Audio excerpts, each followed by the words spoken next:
हजारों टुकड़ों तुम उसके सामने नहीं ठहर सकोगे। वो तुम्हें किसी चिमटी की मदद मसल कर रख देगा। तुम ठहरो, मैं इनसे बात करता हूँ। सामी ने उसके कान में सरगोशियाना लहजे में कहा, नहीं सामी ठहर, मैं खुद बात करता हूँ। हाँ सगामा, तो क्या अगर मैं उस अजदे को हिला कर दूं तो तुम मुझे जंगली शहजादा तस्लीम कर लोगे? शहजादा फेरोज ने पहले सामी से फिर बूढ़े हाथी से मुखातिब होकर कहा, बिल्कुल मुतमईन रहो, ना सिर्फ मैं बल्कि इस जंगल का हर जानवर तुम्हारा गुलाम होगा और तुम्हारे हर हुक्म पर सर झुकाएगा। क्यों साथियों, मैं गलत तो नहीं कह रहा? बूढ़े हाथी ने पहले शहजादा फेरोज और शहजादा फेरोज मुतमईन अंदाज में सर हिला लगा, मुझे मंजूर है, मैं उस अजदे को जरूर हला करूंगा। शहजादा फेरोज ने संजीदा लहजे में जवाब दिया, ये आप क्या कह रहे हैं सरदार? वो बेहद खौफनाक अजदा है। सामी ने शहजादा फेरोज का जवाब सुनकर जल्दी से कहा, सामी ठीक कह रहा है जंगली शहजादे, वो कोई आम अजदा नहीं, अच्छी तरह से सोच समझ कर फैसला कर लो। उसे मारने के लिए तुम जैसे 50 भूत भी नाकाफी है। अब भी वक्त है, अगर तुम अपना फैसला वापस लेना चाहते हो तो ले लो और यहाँ से चुपचाप वापस लौट जाओ और फिर कभी भूलने से भी इस जंगल का रुख न करना। बूढ़े हाथी ने समझाते हुए कहा, मैं बुज़दिल और खुद गर्ज नहीं हूँ। तुम लोग मेरी सरदारी मानने के लिए तैयार हो गए हो तो मेरा भी फर्ज बनता है कि मैं तुम सबकी जानों का तहफ़्फ़ुज़ करूँ और तुम्हें हर खतरे से हमेशा के लिए निजात दिलाऊं। मैं एक बार फैसला कर लेता हूँ, उसे बदला नहीं करता। मैंने उस अजदे को हलाक करने का फैसला कर लिया है और उसके फैसले को मैं हलाक करूंगा, चाहे उसके लिए मेरी जान ही क्यों न चली जाए। शहजादा फेरोज ने और आज़म लहजे में कहा। शहजादा फेरोज का जवाब सुनकर बूढ़े हाथी ने खुशी से भरपूर चिंगार मारी और पूरा जंगल जानवरों के खुशी भरे नरों से गूंजने लगा, जंगली शहजादा जिंदाबाद, जंगली शहजादा जिंदाबाद। शहजादा फेरोज इन मासूम जानवरों के नारे सुनकर मुस्कुरा रहा था, जबकि सामी का चेहरा, उसका ख्याल था कि सरदार ने जानबूझकर मौत की दावत कबूल की है और वो खामखा मरने के लिए तैयार हो गया है। अब वो इस बेवकूफ इंसान को किस तरह समझाए कि इन जानवरों ने उससे छुटकारा हासिल करने के लिए कैसी खौफनाक चाल चली है और बेवकूफ शहजादा कितनी आसानी से उनकी चाल में आ गया है। और सामी क्या सोच रहे हो? चलो झोंपड़ी में वापस चलते हैं, अब तो मेरा नहाने का भी मूड नहीं रहा। शहजादा फेरोज ने उसे पुकार कर कहा और सामी ने सर हिला दिया। वो जंगली जानवरों के जुलूस में झोंपड़ी की तरफ बढ़ते चले गए।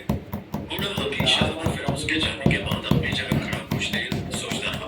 उसने अपनी अक्ल के मुताबिक इस भूत को मौत के मुंह में तो धकेल दिया था, लेकिन उसे खतरा था कि अगर ये सचमुच कोई ताकतवर भूत हुआ और उसने खौफनाक अजदे को मार डाला तो फिर क्या होगा। वादे के मुताबिक उसे उस भूत को जंगली शहजादा कबूल करना पड़ेगा और इसका मतलब था कि उसे जंगल के बाकी जानवरों को उसका गुलाम बनकर रहना होगा। वो ऐसा नहीं है। बूढ़ा हाथी भी सोच ही रहा था कि दरख्तों के पीछे से कई वहशी जंगली निकल आए। उनके हाथों में चमकदार फलों वाले भाले थे। उन्होंने यकदम बूढ़े हाथी को चारों तरफ से घेर लिया। बूढ़ा हाथी उन्हें देखकर चौंक पड़ा। क्यों सरदार, किसी आदमजात का पता चला या नहीं? एक वहशी आदमी ने आगे बढ़ते हुए पूछा। उसके सर पर रंगीन पर वाला ताज था। आदम साहब, तुम क्यों पूछ रहे हो? सगामा ने चौंक कर पूछा। नीताना देवता के गर्भों पर पेड़ चढ़ाने के लिए हमें कहीं से इंसान नहीं मिला और पेड़ के दिन तेजी से करीब आते जा रहे हैं। अगर हमने वक्त पर कुर्बानी ना दी तो देवता उससे आकर हम पर अपना कहर नाजिल कर देगा। हमने एक ही जगह लेकिन अगर इंसान का गायब हो गया बनता है कि अब हम अपने मालों में से हदिया निकाल कर इस नौजवान को पेश करें। सारे काफिले में से किसी ने एतराज न किया, मगर मैसरा कहते हैं कि देखो, इस बात का ख्याल रखना ये सदका न होने पाए, इसलिए कि इतने दिनों में मैंने ये महसूस कर लिया है कि ये नौजवान हदिया तो ले लेता है, सदका नहीं लेता। अबू जहल जैसा शख्स भी इस वक्त अपने आप को अकेला महसूस कर रहा है, उसे भी एतराज करने की हिम्मत ना हुई और इससे पहले कि काफिला मक्का में दाखिल हो, सारे काफिले ने दिल की खुशी और एहतराम के साथ पैगंबर की खिदमत में हदिया पेश किया। पैगंबर ने हदिया कबूल किया और अपने मकान की जानिब चले गए, इसलिए कि अब पैगंबर को जाके खदीजा ताहिरा से गुफ्तगू करने की जरूरत नहीं है, मगर वहाँ खदीजा ताहिरा बेचैन है। खदीजा ताहिरा ने दोबारा ये मंजर देखा कि हाँ, उस नौजवान के साथ एक नूर आ रहा है। दिल को यकीन होता चला गया कि यही वो गौहर मकसूद है कि जिसका मैं इंतजार कर रही थी। अब मैसरा जज्बात और जोश में भरा हुआ खदीजा ताहिरा की खिदमत में पहुंचता है। जनाबे खदीजा पूछती हैं, मैसरा जनाबे खदीजा को सारे वाकयात सुनाता है।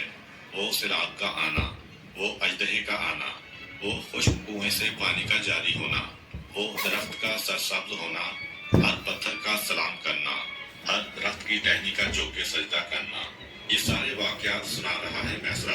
और आखिर में वो पैगाम भी दिया जो उस राहिब ने मैसरा को बुला के खास जनाब खदीजा के लिए भिजवाया था। जनाब खदीजा ने सब कुछ सुना और आखिर में मैसरा कहता है कि एक मुआवजा तो ऐसा है कि मुझे खबर देने की जरूरत नहीं है, आप आंखों से देख सकती हैं। वो ये कि हमने देखा कि अव्वल तो ये नौजवान हमारे साथ खाने में कम शरीक होता था, लेकिन जब कभी शरीक हो गया तो फिर हमने ये देखा कि कितना ही कम खाना हो वो सारे के सारे साथियों के लिए पूरा होता है और फिर भी उतना बचा रहता है जितना इब्तदा में था। ये तो आप अपनी आंखों से देख सकती हैं। मैसरा की बात जनाब खदीजा की समझ में आ गई। कहा कि जाओ जाके फौरन बुला कर लाओ और कहो कि इस वक्त थोड़ी देर के लिए आप हमारे साथ हमारे दस्तरखान पर हमारे पेट में गुंजाइश न रही। तब भी खजूरें उतनी ही थी जितनी इब्तदा में रखी गई थी। खदीजा तायना ने पैगंबर इस्लाम का शुक्रिया अदा किया। पैगंबर वापस अपने घर की जानिब आए और हिम्मत करके मामा मार्किंग किया हुआ है। हाँ हुआ है। मास्टर खाली राउंड तो थोड़ा बड़ा कर दे, जैसे जो राउंड तो थोड़ा छोटा हो गया, राउंड को गिरा दिया। अस्सलाम वालेकुम। दूसरों पर जुल्म न करो, बाकी सब सेम हो पर भी जुल्म न किया जाए। सूद हराम है। शैतान इस सरजमीन में अपनी परस्तिश से मायूस हो गया। फिर फरमाया, और मैं तुम्हें ऐसी चीज छोड़े जा रहा हूँ कि अगर तुमने इसको मजबूती से पकड़े रखा तो उसके बाद खाना निकाल नहीं होगे। और बाकी लोगों अपने रब के घर का हज करना और अपने हुक्मरानों की इताअत करना, नाक से ऐसा पानी करके निकला। तुम अपने रब की जन्नत में दाखिल होगे। हाँ, तुम में से मेरे मुतल्लिक पूछा जाने वाला है तो तुम लोग क्या कहोगे? सहाबा कराम रिज़वानुल्लाह अजमईन ने जवाब दिया, की तरफ उठाया और लोगों की तरफ झुकाते हुए 3 मरतबा फरमाया, ऐ अल्लाह, गवाह रहना। जब आप खुतबा देने से फारिग हो चुके तो अल्लाह अज़्ज़ा व जल ने मैदान अरफात में तकमील दीन की आयत नाज़िल फरमाई। आज मैंने तुम्हारे लिए तुम्हारा दीन मुकम्मल कर दिया और तुम पर अपनी नेमत पूरी कर दी और तुम्हारे लिए इस्लाम को बाहैसियत दीन पसंद कर लिया। सैयदना उमर रज़ियल्लाहु ताला अन्हु ने ये आयत सुनी, रोने लगे। उनसे पूछा गया, आप क्यों रो रहे हैं? फरमाया, इसलिए कि कमाल के बाद सवाल भी तो है। खुतबे के बाद बिलाल रज़ियल्लाहु ताला अन्हु ने अज़ान दी और अकामत कही। फिर रसूलुल्लाह सल्लल्लाहु अलैहि वसल्लम ने ज़ुहर की नमाज पढ़ाई। फिर बिलाल रज़ियल्लाहु ताला अन्हु ने अकामत कही और रसूलुल्लाह सल्लल्लाहु अलैहि वसल्लम ने असर की नमाज पढ़ाई। इन दोनों नमाजों के दरमियान और कोई नमाज ना पढ़ी। इसके बाद सवार होकर आप जाए वकूफ पर तशरीफ लाए। अपनी अपनी कस्बा का शिकम पहाड़ों की तरफ किया और किबला रुख मुसलसल इसी हालत में वकूफ फरमाया।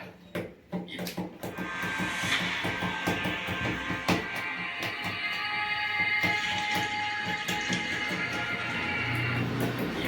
सूरज होने लगा, थोड़ी सर्दी खत्म हुई। उसके बाद आपने सैयदना उसामा रज़ियल्लाहु ताला अन्हु को अपने पीछे बिठाया और वहां से रवाना होकर मुज़दलिफा तशरीफ लाए। मुज़दलिफा में मगरिब और इशा की नमाजें एक अज़ान और 2 अकामत से पढ़ी। दरमियान में कोई नमाज नहीं पढ़ी। इसके बाद आप लेट गए और तुलुए फजर तक लेटे रहे। इसके बाद आपने हज के बाकी अमूर सर अंजाम दिए। हत्ता कि 13 ज़िलहज को सवार होकर खाना काबा तशरीफ ले गए। अलविदाई तवाफ किया और फजर की नमाज अदा की। फिर मक्का मुकर्रमा से निकलकर मदीना मुनव्वरा की तरफ रुख फरमाया। जब मदीना तैयबा के पास पहुंचे और उसके आसार दिखाई दिए तो 3 बार फरमाया, अल्लाहु अकबर। फिर फरमाया, अल्लाह के सिवा कोई माबूद नहीं, वो तन्हा है, उसका कोई शरीक नहीं, उसके लिए बादशाहत है, वो उसी के लिए तारीफ और वो हर चीज पर कादिर है। हम तौबा करने वाले, सजदा करने वाले और अपने रब की तारीफ करने वाले हैं। अल्लाह ने अपना वादा सच कर दिखाया, अपने बंदे की मदद की। रोमियों को इस्लाम की तरक्की हरगिज़ गवारा नहीं थी। उनके यहाँ रहने वाला कोई शख्स मुसलमान हो